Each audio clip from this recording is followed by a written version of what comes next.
Alors ici, vous êtes chez Bureau Nomade, premier espace de travail innovant. On est sur 1000 m² de bureaux.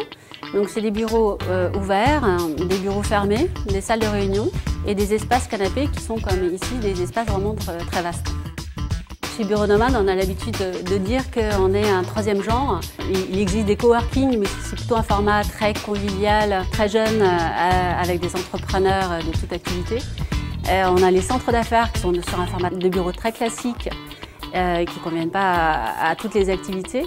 Et nous, en fait, on a l'habitude de dire qu'on réunit donc toutes sortes d'utilisateurs. À terme, on aura de plus en plus de bureaux partagés pour les salariés en télétravail. Donc ça sera en fait des bureaux qui seront attribués à une société, mais partagés avec plusieurs salariés qui pourront télétravailler une journée par semaine, par exemple. Chez Bureau Nomade, on y croit beaucoup au développement du télétravail. Déjà parce qu'on voit que les flux augmentent tous les jours. Puis la SNCF et la RATP cherchent aussi des solutions pour désengorger le trafic en transport en commun, parce qu'ils n'arrivent plus à étendre le réseau. Les salariés en ont marre aussi de passer du temps dans les trajets. On va commencer à s'étendre sur l'Île-de-France pour avoir plusieurs sites dans des endroits vraiment stratégiques, nœuds de congestion urbaine. Et ensuite, on va se développer sur le territoire national. Là, on pourra vraiment intéresser des grandes entreprises et les salariés pourront négocier avec les entreprises des contrats de télétravail dans des lieux adaptés.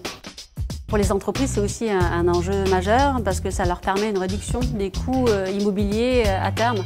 Une fois qu'ils auront relogé une partie de leurs salariés, entre guillemets, de façon temporaire dans des espaces flexibles et libérer une partie de leur surface dans des zones très chères de Paris ou de la Défense, par exemple.